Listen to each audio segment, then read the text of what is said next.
Welcome, curious minds. Today, we're diving deep into the multifaceted and, frankly, often contradictory legacy of a true icon. Hmm. His recent passing has sparked a truly widespread and, well, divided discussion. We are, of course, talking about the legendary Hulk Hogan. That's right. And our mission for this deep dive, really, Hmm. is to go far beyond just the headlines. Okay. We've meticulously sifted through, a stack of sources, articles, legal documents, even social media insights to pull out the most important nuggets of knowledge for you. Right. We'll explore the complex layers of his life, his intricate family dynamics, and the numerous controversies that really shadowed his career. Think of this as your express lane, your shortcut, to being truly well informed about a figure who was, well, on one hand, a superhero to millions, Yeah. and on the other, as we'll see, the very center of some incredibly personal and very, very public storms. Hmm. You're going to hear surprising facts, and I promise, perhaps even some aha Yeah. moments that, tie it all together in unexpected ways. So let's start with the news that really prompted this deep dive. Hulk Hogan, born Terrence Jean Bollea, passed away on July 24th, 2025. He was 71. Yeah, following a cardiac arrest at his home in Clearwater, Florida, his manager confirmed it. But what's truly fascinating, or maybe telling, is how his death was immediately met with such stark, divided public reactions. Indeed, while the WWE, World Wrestling Entertainment, acknowledged his passing, Hmm. hailing him as one of pop culture's most recognizable figures who helped WWE achieve global recognition in the 1980s. A huge impact, undeniably. Right, but it was clear from the outset, as one source put it, that this was Yeah. never going to be one where people were going to mourn quietly. Exactly. You had, like, on one side, figures like Dwayne "The Rock" Johnson praising Hogan, calling him a hero to millions of little kids who drew the house. Big praise. Huge praise. But almost instantly, others were swift, really swift, to bring his numerous, very significant controversies right back into the spotlight. Yeah. That kind of immediate polarization really sets the stage for what we're going to explore here. It does. And to truly understand the full scope of Hulk's story, we absolutely have to unpack his family life, which itself became incredibly public. Oh, definitely. He married Linda Hogan way back in 1983, and they had two children, Brooke Ellen Bollea, born in 88, and Nick Hogan, born in 90. Hmm. And their 24-year marriage, it famously ended in divorce in 2009. Famously and messily, right? Oh, yeah. Their divorce wasn't just messy. It was, as one source put it, a full-blown public implosion. Wow. Linda alleged Hulk cheated with Christiane Plante, who was actually a close friend of their daughter, Brooke. Ouch. And Plante admitted it. She did. Plante herself admitted to the affair in a 2008 interview. Linda's publicist confirmed she made the decision to call it quits right after that discovery. Right. But Hulk denied it in his book. He did, yeah. In his memoir, he denied infidelity, attributing Linda's suspicions to him simply, talking with other women. So a pretty innocuous explanation from his side. Yet Linda's memoir paints a much, much darker picture, doesn't it? It really does. She made serious allegations of abuse, claimed Hulk was emotionally abusive and physically terrifying. Terrifying. How so? Well, she stated he would hold me down on the bed with his hands around my throat during arguments, Gee, and that she was always afraid he would kill me in one of his rages. that's heavy stuff. And she said this publicly, too. Yeah, later on Inside Edition, she publicly blamed Hulk for destroying their future, saying her kids were still reeling from it all. It's such a stark contrast to that larger-than-life, often kind of jovial superhero image many people had of him. Totally. Yeah. And what's particularly striking is how much of this private turmoil was then, amplified on their VH1 reality series, Hogan Knows Best. Right, the reality show. That ran for a few years. Yeah, 2005 to 2007. It was actually VH1's biggest reality premiere at the time. Wow. But one insider noted the show basically exasperated an already existing problem. Like it poured gasoline on everything that was already burning. So it made things worse. Hulk himself called it soft scripted, right? He did, yeah. Implying it was somewhat planned, but clearly it exposed way more than just, family antics. Absolutely. It's interesting, though, that Hulk's stated motivation for the show was apparently to launch Brooke's music career. Right, he thought it could be a vehicle to compete with other celebrity reality shows. And he also wanted to show a different side of himself. Yeah, he aimed to reveal a quieter side, feeling people had a one-dimensional view of him. He said people didn't realize he'd go to soccer games, play Frisbee, watch The Lion King, and start crying. Huh. Trying to show the dad side. Exactly. And yet those softer moments often became memorable for, well, entirely different reasons. Like what? We saw Hogan's overprotective father persona in full swing, questioning Brooke's boyfriends. Oh, yeah, I remember that. Using a GPS tracker on her car, demanding a PG show during her choreography rehearsals to avoid another lawsuit. Right. The control aspect. Mm-hmm. And there was also that now viral moment of him rapping to Jeezy's I Love It to try and connect with Nick. Oh, God, that moment. Yeah, a moment later, viewed through a very different lens after his racist comments surfaced, which we'll definitely get to. Okay. And just to round out his marital history, after Linda, he married Jennifer McDaniel in 2010. Yep. They divorced in 2021, and then he married Sky Daly in September 2023, not long before his passing. Okay. So speaking of navigating life in the public eye, let's talk about Brooke Hogan. She certainly forged her own path, didn't she? Beyond just being Hulk's daughter. Oh, absolutely. Brooke, born May 5, 1988, definitely carved out her own identity. Starting with music. Yeah, initially she pursued a pop music career. Released her debut album, Undiscovered, back in 2006. Did it do well? The lead single, About Us, peaked at number 33 on the Billboard Hot 100, which isn't bad. She even toured with Hilary Duff and the Backstreet Boys. Wow, okay. She released a second album, The Redemption, in 2009, and then later, interestingly, transitioned into country music. Country, okay. Yeah, with EPs in 2015 and 2018. And she even released new singles just this year in 2024. She certainly didn't let herself be boxed in by genre, did she? I think she said something about that. She did. She explained her diverse musical interests by saying, people always want to box you in. What if I was raised on a bunch of music? What if I just love music? Which is fair enough, right? Totally. And she had her own show, too, after Hogan Knows Best. Yep, her own spin-off, Brooke Knows Best. It premiered in 2008 and followed her move down to Miami Beach. And she dabbled in wrestling, like father, like daughter. Briefly, yeah. A stint to WWE in 2006 and then Total Nonstop Action Wrestling, TNA, in 2012. But it wasn't her main focus. Okay. And now she does interior design. That's quite a shift. It is.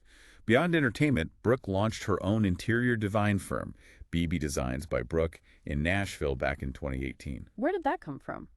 Well, she credits her grandmother, who was apparently a designer in L.A., for inspiring her. She said they kind of grew up with, let's move the couch at midnight kind of thing. Huh, okay. So it was in the family. Seems like it.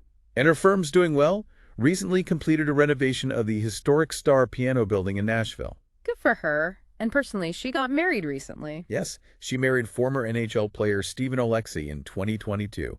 They confirmed the news in January 2024, noting they like to keep to ourselves.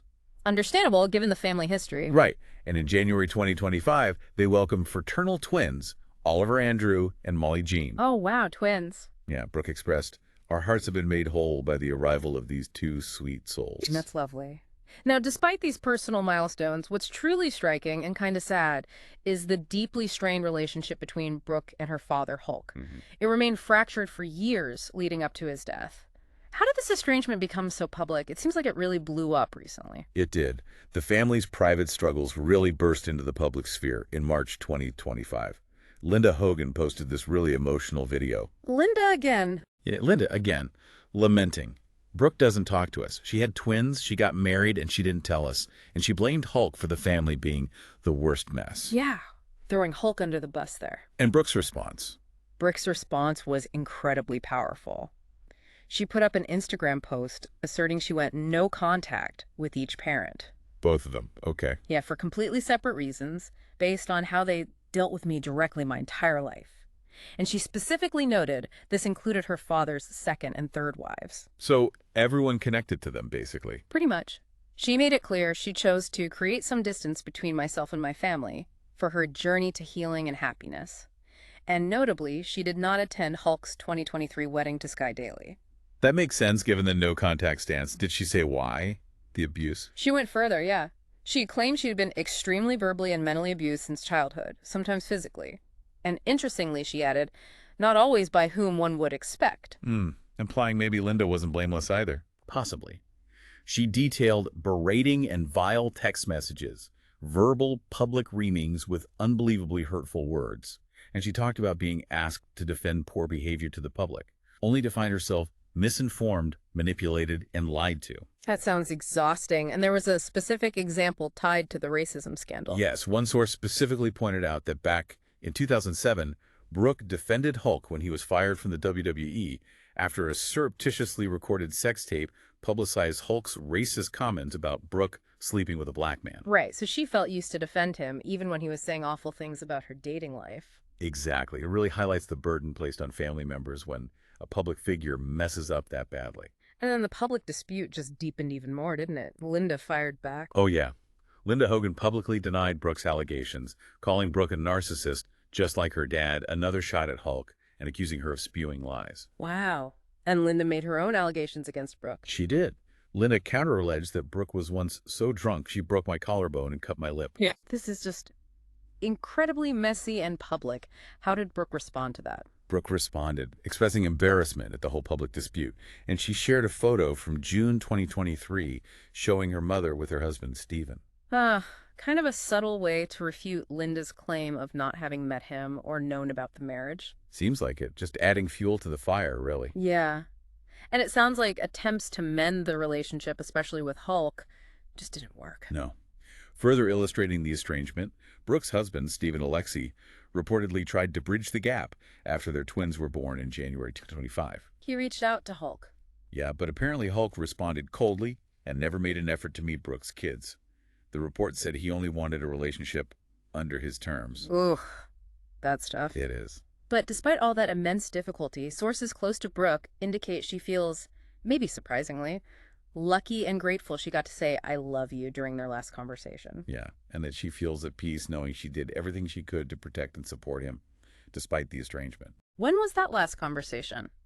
It apparently took place just 2 weeks before Hulk's September 2023 marriage to Sky Daily.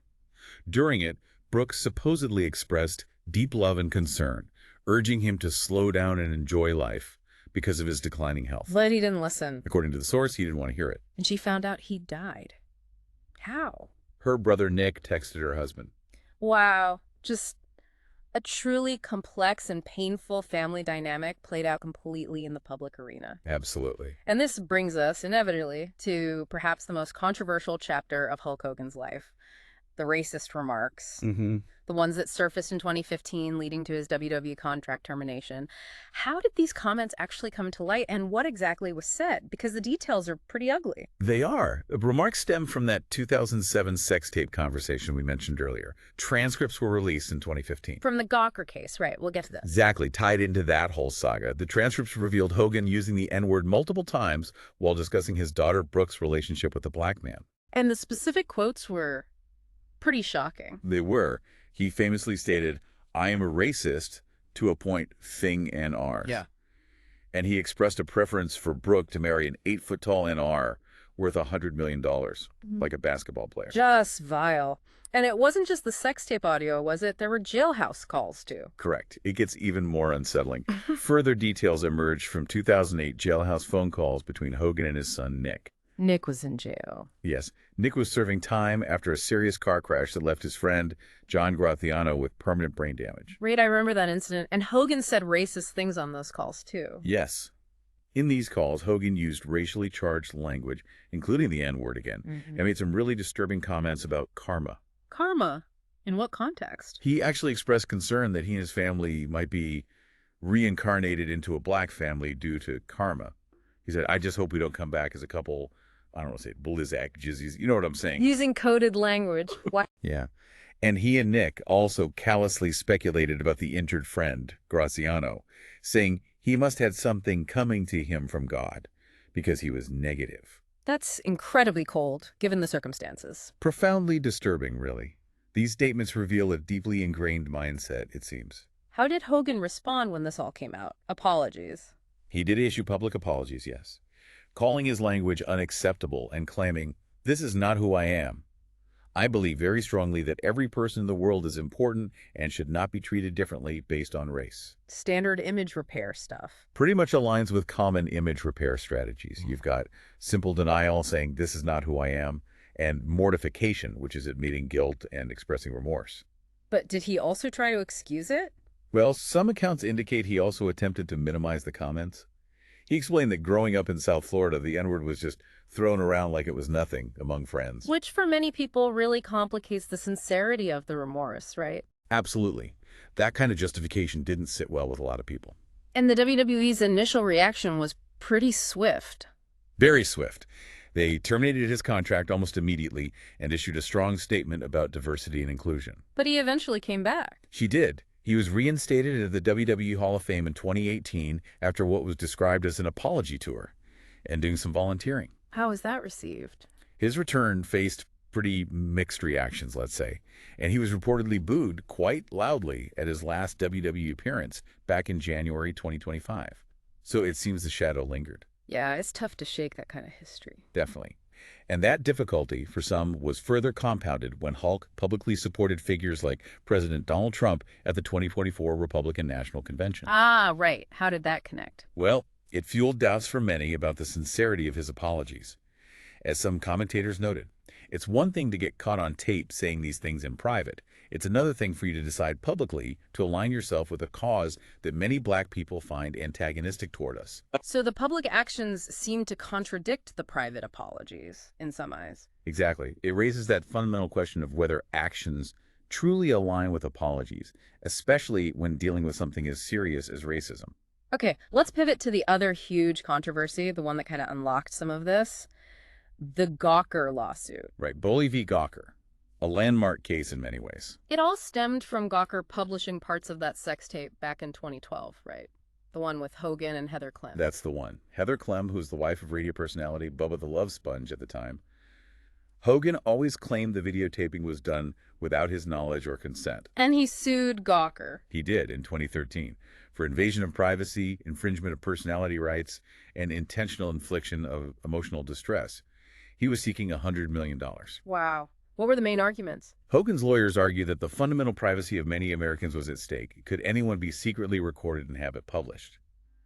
Gawker, on the other hand, contended it was a matter of press freedom and newsworthiness. Yeah. A classic clash. And the outcome was decisive. Extremely. The trial concluded in March 2016.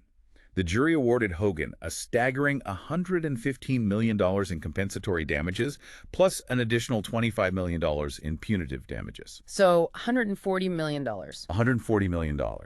Just a massive sum. And that basically killed Gawker, didn't it? It did. That verdict had immediate and severe consequences. Just 3 months later, Gawker filed for Chapter 11 bankruptcy. Meaning? Essentially, a legal process to reorganize debt, but in this case, it led to the company breaking up and selling off assets. Its main sites, excluding the flagship Gawker.com, were sold to Univision Communications for $135 million. And Gawker.com itself? Shut down completely in August 2016.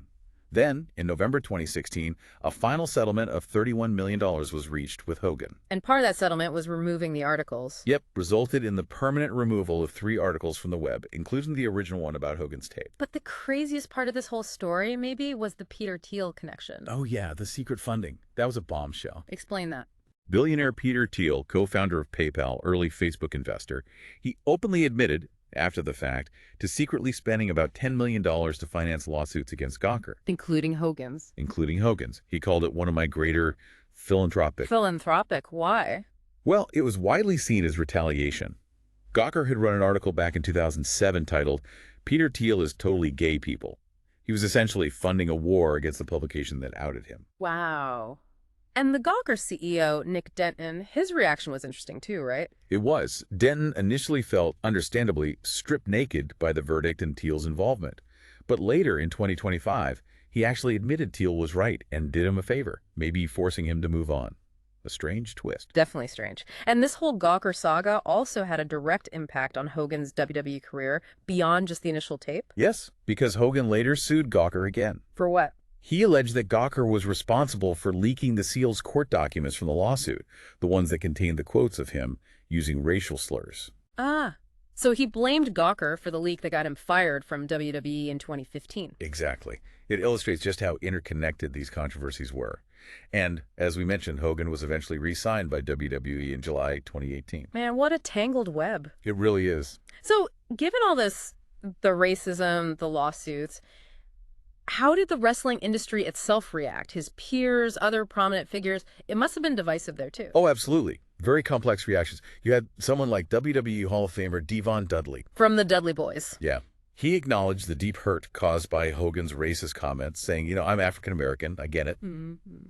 But he fiercely defended Hogan's foundational impact on wrestling, asserted that if it wasn't for Hulk Hogan, there would be no WWE, no AEW, no TNA, none of this, really crediting him with building the modern industry. Did he address the apology? Dudley revealed Hogan personally apologized to him, saying, Devin, I'm not that type of person. I love you, brother.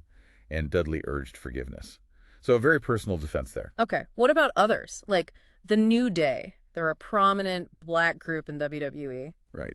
The New Day issued a statement. They acknowledged Hogan's historical importance, couldn't deny that, but clearly stated that when someone makes racist and hateful comments, we find it difficult to simply forget. So less willing to forgive immediately. Yeah, they suggested their opinion might change if we see him make a genuine effort to change, putting the onus on Hogan's future actions. And Titus O'Neil, another prominent black wrestler. Titus O'Neil expressed dissatisfaction with Hogan's apology tour.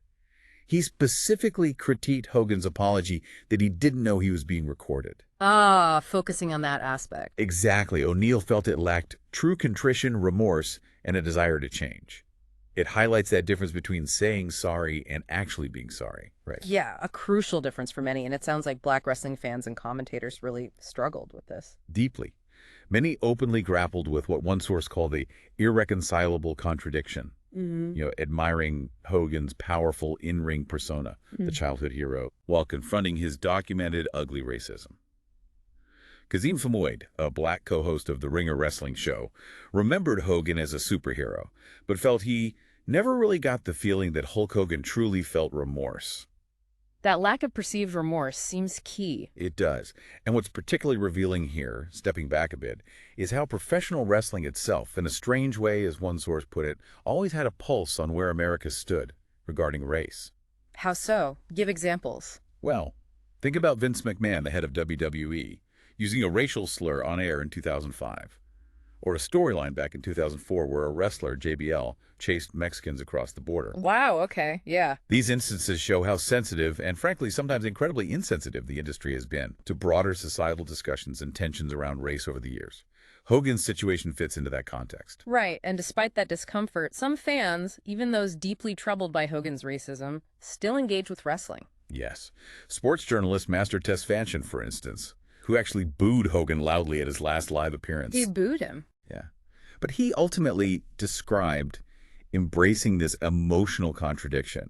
He said, I still love America. I still love the WWE. It's an emotional contradiction that I choose to deal with because I still find value in it. That's a really powerful statement about how people navigate these complex feelings about public figures and the things they love. It really is.